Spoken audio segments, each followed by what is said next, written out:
Bonjour à toutes et bienvenue sur le podcast Vivante. Je suis Laura Guillemot, coach et énergéticienne et je serai votre hôte aujourd'hui. Je me fais un plaisir d'expérimenter ce nouveau support de communication pour pouvoir échanger avec vous sur mes expériences de vie initiatique, sur mon parcours, sur mes inspirations et tout ce qui peut me traverser l'esprit que j'aurais envie de vous partager, qui puisse être d'utilité pour vous, pour peut-être réveiller quelque chose à l'intérieur de votre esprit, pour vous permettre enfin peut-être d'oser et de passer de la suradaptabilité à qui vous êtes réellement pour pouvoir oser incarner toute votre puissance. Si ce podcast vibre pour toi, je t'invite à le partager autour de toi, à t'abonner pour ne plus rien manquer et à mettre une note de 5 étoiles sur ta plateforme préférée. Aujourd'hui, je voudrais te parler de mon rapport au corps, de tout ce que j'ai pu expérimenter à ce sujet ces dernières années et d'autant plus après mes grossesses. Parce qu'il faut savoir qu'il y a 3 ans, donc déjà je partage ça aujourd'hui parce que mon fils Augustin a eu 3 ans il y a à peine un mois. Et il y a 3 ans, jour pour jour, j'accouchais d'Augustin et je faisais 30 kilos de plus que ce que je fais aujourd'hui. Donc autant dire que j'étais pas du tout la même personne. J'étais absolument pas à l'aise dans mon corps. Je me cachais derrière des vêtements. Je n'étais pas connectée à ma féminité ni à ma sensualité. J'étais plutôt enfermée à fuir le reflet du miroir, à me mettre la pression sur mon alimentation, quitte à m'en fatiguer physiquement, à aussi me juger beaucoup. Je me suis énormément jugée. J'ai jugé le reflet dans le miroir, j'ai jugé la façon dont je mangeais, je me suis jugée aussi de m'être laissée emporter comme ça, par le poids, par les grossesses, par les bébés. Je pense que pendant cette période-là, je ne me suis pas respectée en fait dans ma juste valeur parce que, il y a la fatigue, les enfants, l'accouchement, mais avant ça, il y a la grossesse. Et même pendant la grossesse, il y avait quand même une partie de moi qui... j'ai un terrain aussi qui prend du poids facilement, mais qui du coup était en roue libre à me dire oui, de toute façon, j'ai 9 mois de grossesse, donc on verra après.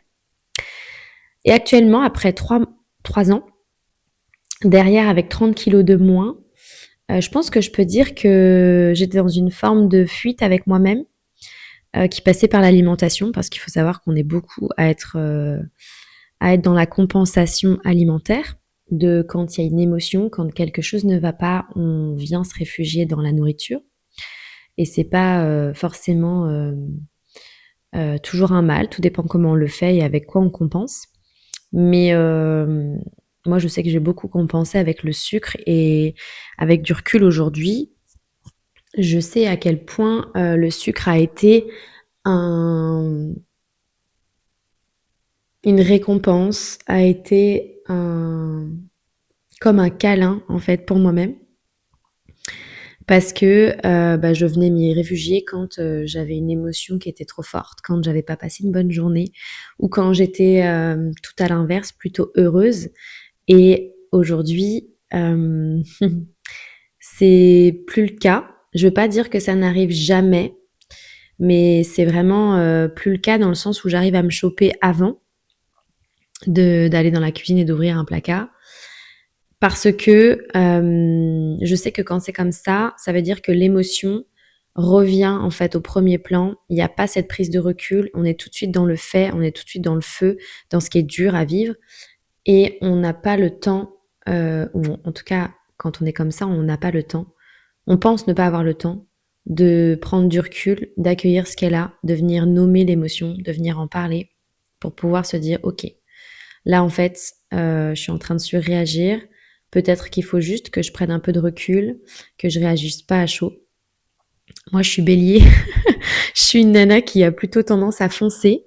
Et en fait, il y a quelque temps, ouais, je me disais que j'étais comme ça et que ce serait tout le temps comme ça. Et aujourd'hui, je me rends compte que non, on peut faire le choix de réagir différemment, de changer des habitudes, des fonctionnements qu'on a depuis tout petit euh, pour aller vers quelque chose qui nous correspond plus.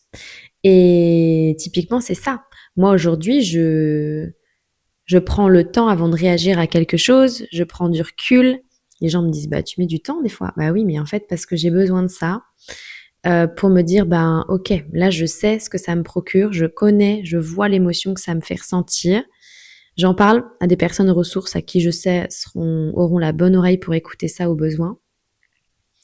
Et ensuite, je réagis, je prends ma décision, je fais l'acte qu'il faut faire, mais je vais pas me mettre dans la nourriture. Ou quasiment plus. Et ça, aujourd'hui, c'est un grand pas par rapport à mon rapport au corps, parce que c'est comme si, en me réfugiant dans la nourriture, parce que j'arrivais pas à gérer une émotion ou un stimulus extérieur, eh ben, c'est comme si je le punissais et que je le respectais pas, que je le n'aurais pas en fait à sa juste valeur, comme si c'était ouais, comme si c'était pas mon lieu ressource en fait. Sauf que clairement, mon corps, c'est mon véhicule, c'est lui qui me permet de me lever tous les jours. Et si j'en prends pas soin, que ce soit par l'alimentation, que ce soit par mes routines skincare, que ce soit par le sport, le yoga, ben personne le fera pour moi. Et c'est aussi, je trouve, une grande responsabilité qu'on a que de se dire, ok, en fait, ça, c'est de l'entretien. Faut que j'en prenne soin jour après jour parce que personne d'autre le fera. Et que si j'en prends pas soin, ben je vais vite être limitée. Et moi, bon, la limitation, elle est connue par rapport aux maladies, par rapport aux douleurs au niveau du dos, etc. Et c'est quelque chose qui aujourd'hui n'est plus concevable dans ma façon de vivre avec mon corps parce que j'ai tellement de choses à vivre, j'ai tellement envie d'expérimenter tellement de choses, de profiter dans ma vie, que ce soit avec mes enfants ou avec les personnes que j'aime, que ben j'ai besoin aussi de prendre soin de ce corps, de prendre soin de ce véhicule pour avancer. Et me sentir en confiance aussi avec lui parce que je pars du principe où c'est aussi une relation qu'on vient créer avec son corps et qu'en fonction de telle ou telle réaction, on crée telle ou telle relation avec lui. Et c'est pas facile. C'est pas facile que de se dire, ben ok, je dois faire de l'exercice parce que ben on est fatigué, qu'il y a beaucoup de choses qui se passent dans nos vies. Mais si tu choisis, par exemple, de regarder la télé, ou de regarder une série, ou de scroller sur ton téléphone pendant 1 heure le soir, plutôt que de prendre le temps d'aller marcher, de faire de l'exercice, des étirements, du yoga, parce que tu as des douleurs, ben, ça remonte quand même à... Enfin, ça ramène quand même à une forme de réaction de se dire, bah,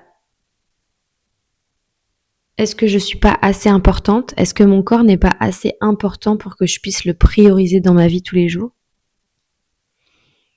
Et c'est une réelle question de comment je considère mon corps jour après jour. Qu'est-ce que je fais pour lui jour après jour pour qu'il soit en bonne santé, qu'il aille bien, qu'il soit épanoui et en dehors de tout l'aspect physique parce que j'ai parlé que j'ai perdu 30 kilos, oui, c'est sûr, je suis plus à l'aise dans le reflet du miroir, etc. Et encore que c'est pas totalement intégré pour moi. Vous savez, on dit toujours quand il y a des grosses pertes de poids que il faut quelque temps, des mois, parfois des années pour se rendre compte que on a perdu ce poids-là. Mais c'est clair. Moi, j'ai fait une séance photo début mars. C'était pour le pro. Mais je me suis vue en entière avec la photo et je me suis dit, mais c'est pas possible. Aujourd'hui, je ne ressemble pas à ça. C'est pas possible. Et au fur et à mesure, là, je commence. Ça fait partie de mon chemin de réharmonie avec mon corps, cette séance photo, parce qu'aujourd'hui, je recommence à me voir telle que je suis et à me reconnecter à cette féminité, à reconnecter avec mon corps, que ce soit par le fait de l'hydrater tous les jours, de mettre de l'huile, que de faire mon brossage à sec quotidien parce que j'en ai besoin et que lui, ça permet de drainer, ça permet de gommer et ça fait du bien à l'ensemble de mon système. et cetera, hein, sans parler du sport et tout ça. Mais par exemple, en parlant de ça, le sport, les 3 derniers mois, j'ai arrêté d'aller au sport parce que j'étais trop fatiguée, parce qu'il y avait plein d'événements dans ma vie personnelle, les opérations des enfants, mon couple, et cetera. Des choses qui étaient plutôt challengeantes, le lancement de l'entreprise aussi, la fin de mes formations, et cetera. Et je me suis cachée derrière beaucoup de fausses excuses et de fatigue pour ne pas aller au sport. Et aujourd'hui, clairement, je le sens euh, que c'est plus OK. Parce que bah, mon corps me réclame du mouvement, mon esprit aussi, parce que là, on parle du corps, mais à partir du moment où l'esprit va bien, le corps envoie moins de signes. En fait, moi, je suis persuadée qu'à partir du moment où il y a une douleur dans le corps, il est en train de nous parler et de nous dire que quelque chose ne va pas quelque part. Et j'ai un dictionnaire qui s'appelle le dictionnaire des malaises et des maladies. Je vous mettrai en dessous en référence, en dessous l'épisode du podcast, si ça vous intéresse. Ou tu peux aller voir en fait dedans. Par exemple, je sais pas moi, tu as une infection urinaire, tu vas voir dans infection urinaire et il te donne une signification émotionnelle de l'infection urinaire. Et très clairement, j'ai fait l'exercice avec la maladie de Crohn que j'ai eue, avec les douleurs au dos que j'ai eues et franchement, ça relatait vraiment ce que j'étais en train de vivre dans ma vie. Et je l'ai fait pour mes proches, pour des clientes aussi qui sont venues me voir en soins. Cette relation au corps, le fait d'apprendre à le connaître et à apprendre à l'écouter, à le considérer, à lui faire toute sa place, ça emmène aussi un bien-être beaucoup plus profond sur le psychologique. C'est pas juste se dire, bah ok, il faut que je fasse 65 kilos pour être bien dans ma peau. Non. C'est, j'ai aussi envie de dire, c'est comme une danse en fait. C'est un mouvement que tu vas vivre avec lui tous les jours. Euh, il travaille 24 heures sur 24 aussi pour nous.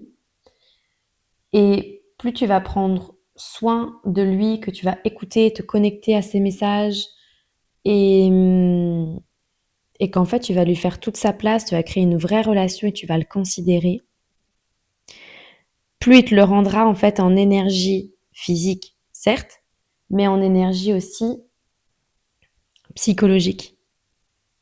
Parce que réellement, c'est un acte d'amour envers soi-même que de considérer son corps,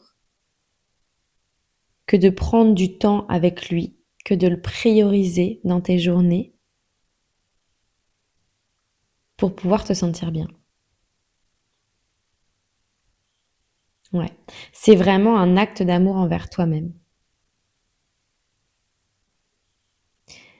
Et honnêtement, moi qui étais avec 30 kilos de plus il y a 3 ans, je peux dire honnêtement à ce moment-là que je ne m'aimais pas,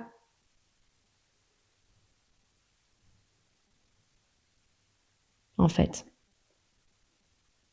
J'appréciais pas du tout la personne que j'étais.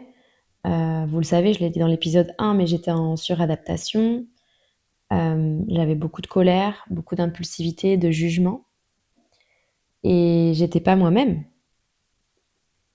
Même s'il y avait une ouverture à la spiritualité qui m'emmenait vers autre chose, le corps exprimait vraiment des choses par rapport au poids et ouais, j'étais pas encore en conscience totale de mon être, en profondeur surtout, je dirais. Et j'avais tendance à laisser ce pouvoir un peu à l'extérieur parce que la spiritualité c'est quelque chose, mais je pense pour moi qu'il y a deux formes de spiritualité et Isabelle Serre en parle très bien. Et j'aime bien comment elle nomme ça, parce qu'elle nomme ça la spiritualité doudou. C'est vraiment la spiritualité doudou bah, qui te permet de te sentir mieux et de te conforter dans ton malheur, quoi, aussi. Et qui te rend assez dépendante aussi de tous les outils qui ont pu être créés autour de la spiritualité. Alors qu'une spiritualité ancrée, ça va vraiment être plus instinctif, plus intuitif, en reconnexion en fait à qui tu es, au monde, au vivant, à ton corps, à tes émotions, tes ressentis, à ton intuition, à laisser ouvrir en fait cette porte-là. Et je pense que honnêtement, c'est normal quand on commence dans la spiritualité d'être dans une forme de spiritualité doudou parce qu'on se connecte tranquillement à tout ça. Et à ce moment-là, je pense que je l'étais encore sur certains points et j'étais déconnectée totalement de mon corps. Alors pas de mon bébé, de ma grossesse, etc. Au contraire, je pense même que je dirais que j'ai été complètement connectée à eux, mais au détriment du reste, on va dire, je pense aussi. Donc ça joue. Mais en tout cas, de manière générale, qu'il y ait un bébé ou pas de bébé, cette connexion au corps-là, c'est aussi un vrai outil en fait. Enfin, pour moi, se dire, ok, j'ai mal là, donc ça veut dire que c'est un message que mon corps m'adresse pour me dire, ok, en fait, faut que tu ailles chercher par là.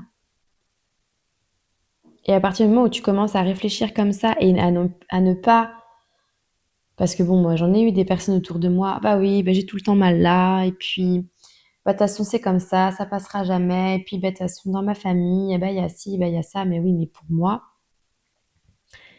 tu peux choisir et tu peux faire en sorte de soit rien avoir, soit vraiment diminuer les symptômes, et j'en suis la preuve vivante avec ce que j'ai vécu sur mon dos, sur mon ventre. Euh, Beaucoup de choses qui ont disparu de mon quotidien qui étaient pourtant normalement 100% là et que je pouvais pas y déroger quoi. Et je suis pas la seule à partager des choses comme ça sur des maladies et autres. Donc ça veut dire aussi qu'il y a une forme de pouvoir qui nous appartient là-dessus, qui emmène aussi une sacrée liberté.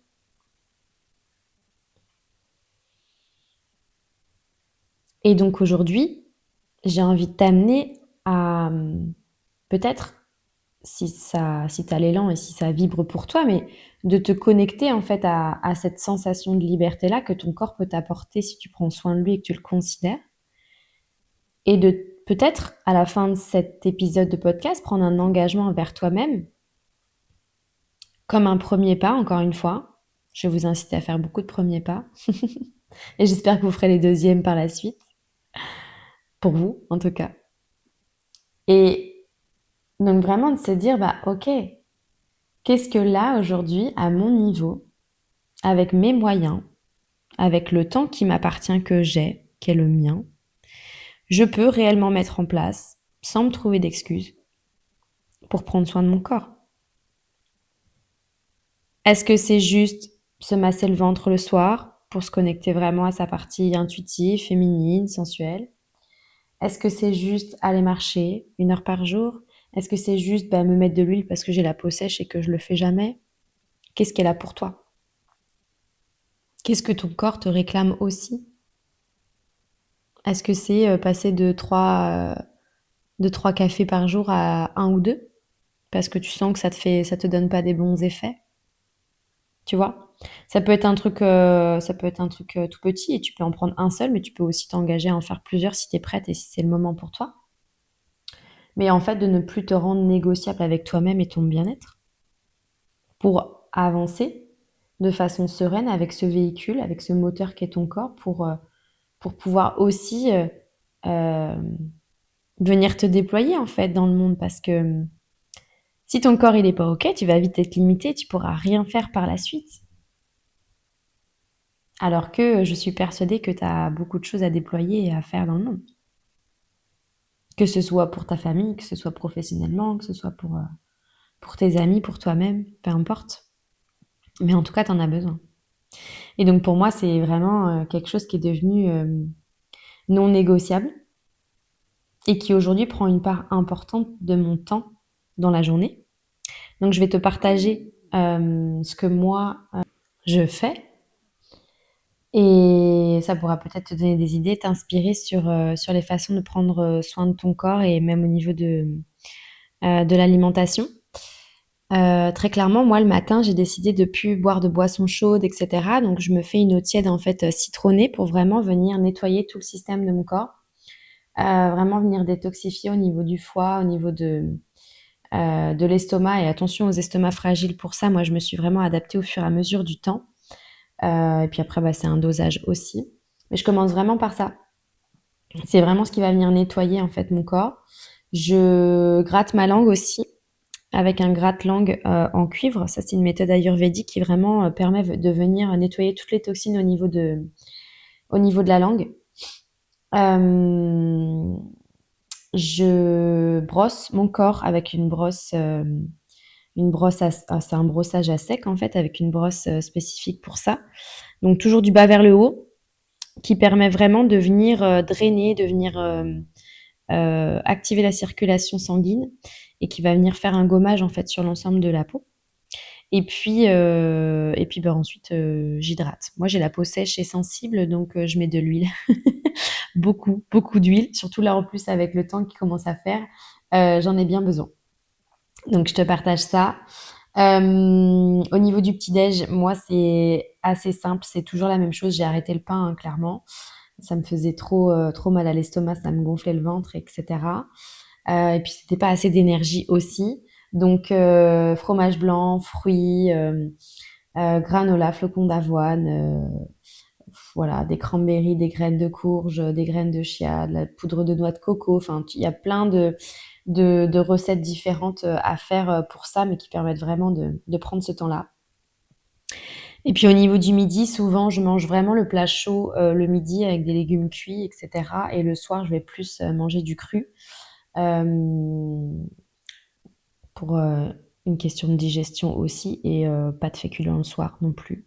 Pour ne pas avoir cette digestion trop difficile et avoir le sommeil qui a du mal à arriver aussi. Parce que plus on mange lourd le soir, plus la digestion est dure, plus le corps travaille et donc plus le sommeil est difficile à arriver. Voilà, beaucoup d'hydratation la journée. J'ai un jus vert aussi que je prends l'après-midi dans la journée. Des noix du Brésil en goûter.